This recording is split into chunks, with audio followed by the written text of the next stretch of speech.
Hello everyone, welcome to my vlog. So today is quite an interesting day. So for whatever reason yesterday we had beautiful weather yesterday in Calgary. It was plus 25 degrees, which for Calgary on that time of the year is extremely warm. So I have decided to do the headshot session outside.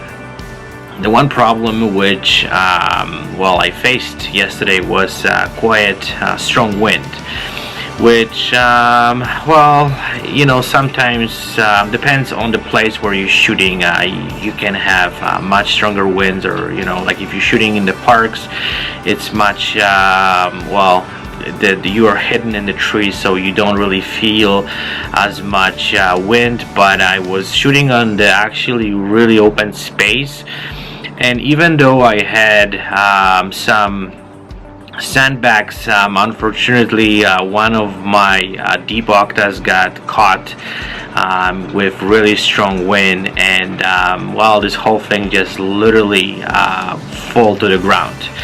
So the shitty part, I have to say, was that the way the octa fall down was just straight on the speed light.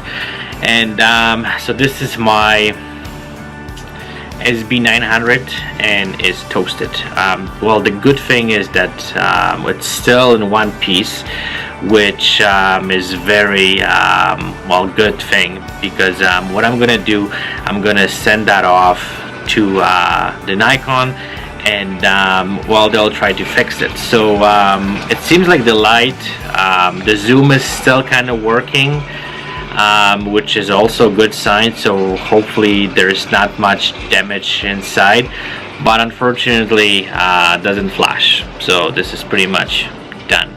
So so I'm on the mission today. So today's vlog will be a little bit about how I'm going to deal with this kind of situation. And this is something also, please learn from someone else bad experiences. Sometimes we technically think, okay, nothing's gonna happen, but there's split of the second, and you're pretty much done. I'm glad I had some additional and some backup speed lights, which I use to finish the shoot, but the stress and everything what I had to go through, I also noticed that the client was stressed out about it a little bit, so that affect the photo shoot a little bit. So that's what I'm gonna do today. I'm gonna kind of share my day through what I'm gonna do. So the one thing what I want to actually mention here, and this is I have to say extremely important if you're a professional photographer. I'm not sure, because I know some of you guys you're shooting in Nikon, some of you guys shooting Canon, and also I live in Canada, so I don't know how this whole thing works in States or any other parts on other countries, but I actually sign up for NPS. This is Nikon Professional Service, and you get this kind of card, which is kind of cool, and then you can send it off everything to Nikon and they will fix it in no time. Also, you will get 20% off every repairs what you're gonna do, plus you're getting the priority in order to get your stuff fixed. So if you're in the rush, they also provide you with backup equipment, so they're gonna send it to you if you, let's say, have a wedding or you have some other important shoot and you don't have gear, and they keep your gear for repairs.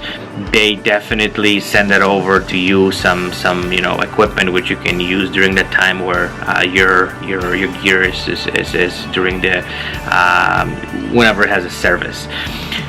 So I highly recommend it to sign up. It doesn't take much. You basically need to send the application plus some work, and then you have to specify all the gear you have, and then you get qualified. When you sign up first time, you're getting actually the membership for a year, and the second time they extend it to 3 years. So this is my second term, and they extended to 2020, which is actually really cool. I'm gonna actually send that light to get fixed. I'm not gonna throw it out. I know some photographers, if the equipment is broken, they I don't know, just throw it out to the garbage, or they try to sell it, or they don't use it and keep it in the kind of, I don't know, closet. I like to have my stuff fixed, and if I can fix it, it's not going to be really expensive fix, then you know I'll go for it. If not, then well, it's pretty much done, but still I'm gonna try it. And on the top of it, what I'm gonna do, I'm gonna try to get a new speed light. I need some, you know, extra light during that time. So and this is something which, you know, if you have too many speed lights, it's not a bad thing. Any extra stuff, it's gonna always help. So yeah, we have like Canadian gooses coming back to Canada because it's summer, so that's why you hear those noises. Okay, so let's get me on the track to get this stuff done today.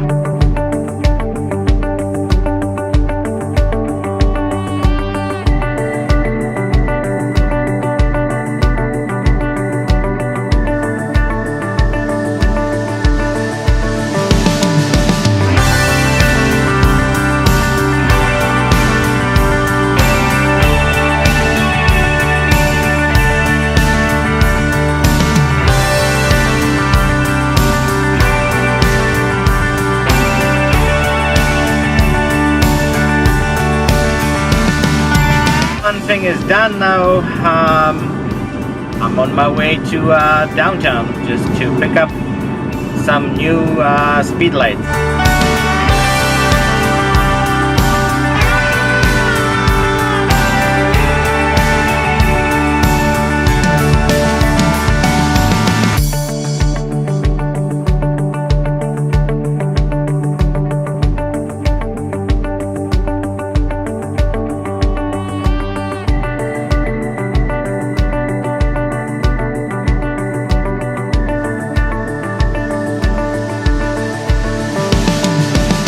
Okay, so there's a little update. I'm super excited. I got my new speed light. I did a little bit of research there. What do they have? And then they have actually a few options. One of them was to get a new one, which is the SB 5000, but that was around 650 bucks, so it was quite expensive.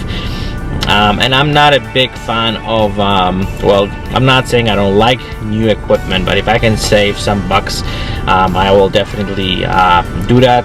So I look into their consignment, and believe it or not, they had this little guy, which is the SB 800, and it's literally brand new. Well, someone dropped it off and probably didn't use it much, and I got this guy for 250 bucks, which is super cool, which is like saved me like almost 400 bucks. And believe it or not, it actually working really well. Hopefully, there you go, there you go. So I'm ready for tomorrow. I have my additional extra speed light just in case something happens. And also what I like about this SB 800, I don't know if you guys know about it, but this actually model has this little additional compartment for the extra battery, which you can actually add it, so that helps with recycling time. I didn't try this much to see how actually that works, but I think, you know, any extra batteries with those kind of lights, that always helps. So I'm super excited I got this deal, and yeah, hopefully I'm not gonna break my lights again. So now I'm gonna be heading back home, and I'm gonna be looking into getting some sandbags, because those ones which I have, they are completely useless. They're not as heavy as they're supposed to be, so I need to look a little bit more into it and do a little bit more research. So yeah, then I'll be set. You know, they had sandbags over here in the store, but they're 40 bucks each, so I think I can get something much cheaper. And this is like the sandbag. Come on, 40 bucks for sandbags, and I need at least like 5 or 6 of them. so that would be quite you know, bill at the end. So yeah, I'm gonna be heading back home, work on this, and then yeah, just super excited. You know, like this whole thing couldn't turn out much better.